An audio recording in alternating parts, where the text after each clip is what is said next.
Right, we're back here again to have another look at the Galaga machine. I've had a bit of a look at what we're going to use for monitor today.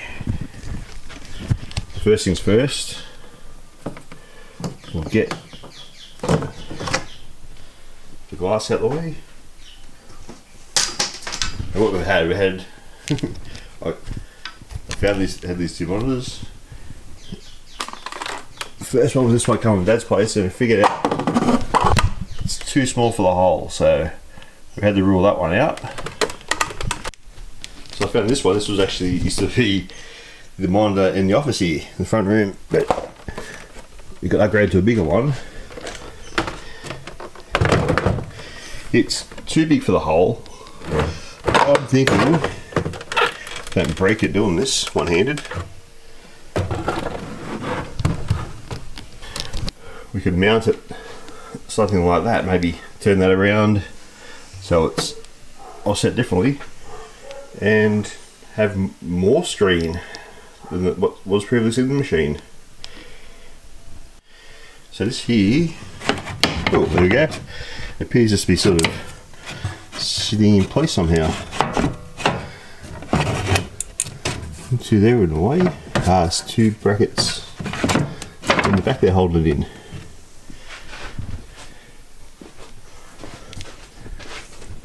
Some light inside this thing, not too good. So yeah, I've got these two brackets here. We'll take them out and might turn that bracket around the screen so that fits.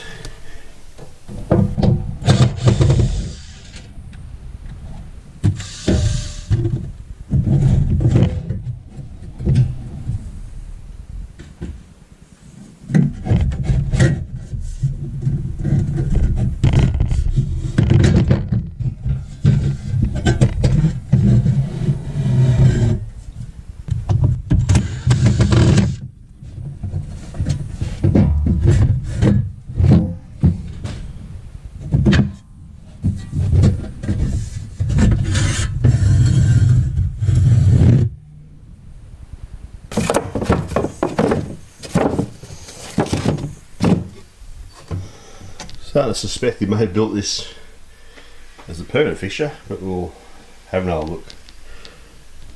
Yeah, it was a permanent fixture, so we've got to do a bit of remolding.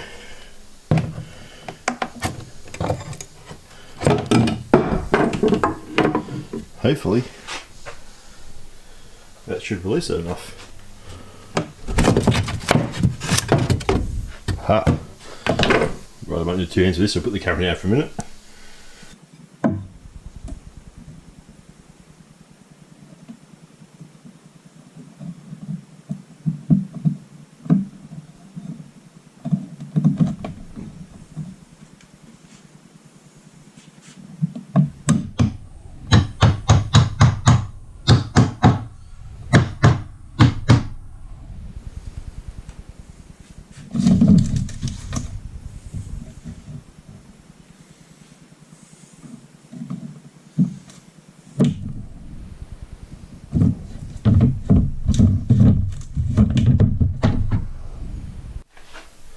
Well, that was a bit of a mission, but we've got it turned upside down now, or now it's a roll out for us. Let's grab our monitor and see how that looks. Just, not too close to the top here to see the game when you're playing, especially like taller people. Yeah, that's pretty perfect sitting there. Next step is to figure out how to attach it. I'm thinking we're going to maybe try and attach something to these bracket holders here that would hold a normal wall bracket on, and then that put it across the side, maybe some flat bar or something up and down, some holes drilled in it. Anyhow, we'll have to think about that and see what we can come up with. Because a lot of time I'd actually decase the monitor, put it in the back here, I'd put the screen part, attach it to the back of this, but being too big for the hole, and even if you did make the hole bigger, you wouldn't have enough room around these brackets and things. We'll do it this way this time and see how that comes up.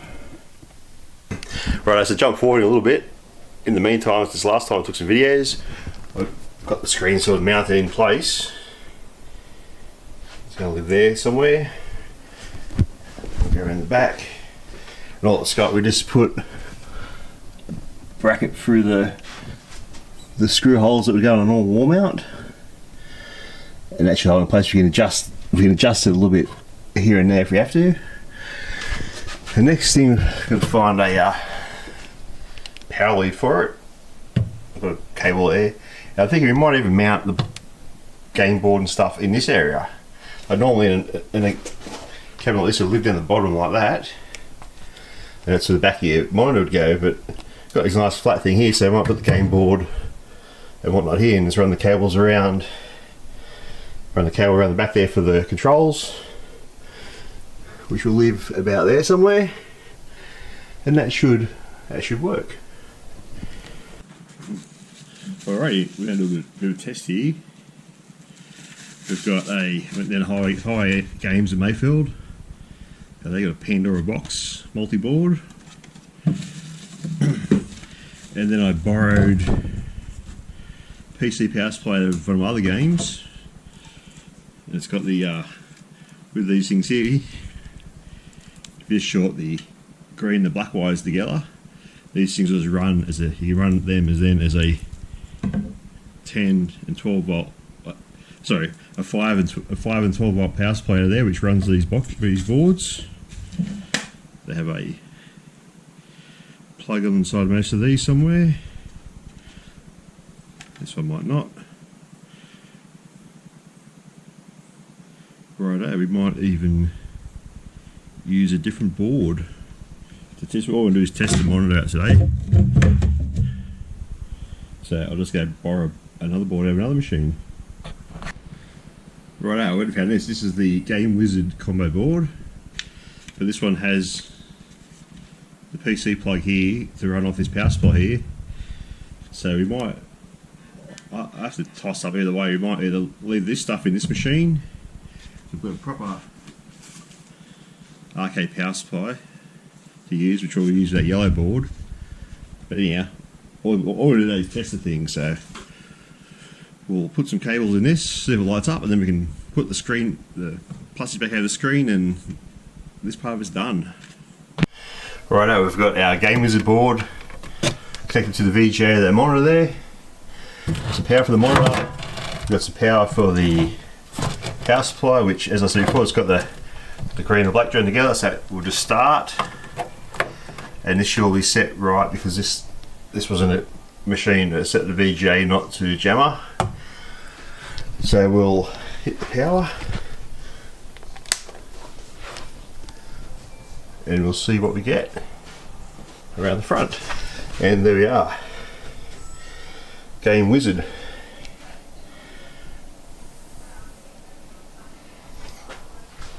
Yeah, there we are. See that?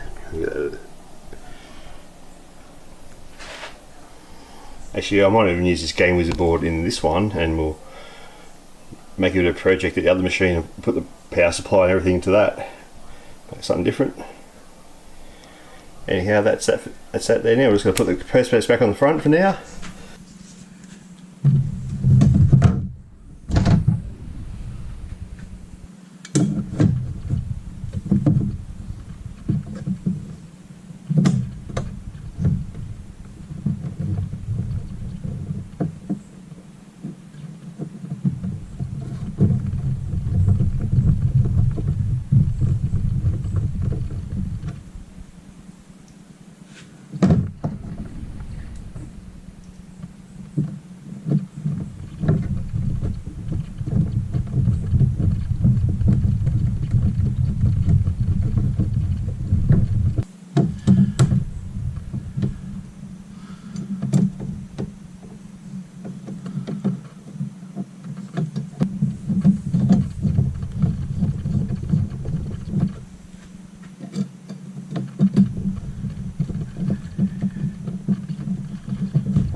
And yeah, there you go, that's the monitor reinstalled, or installed really.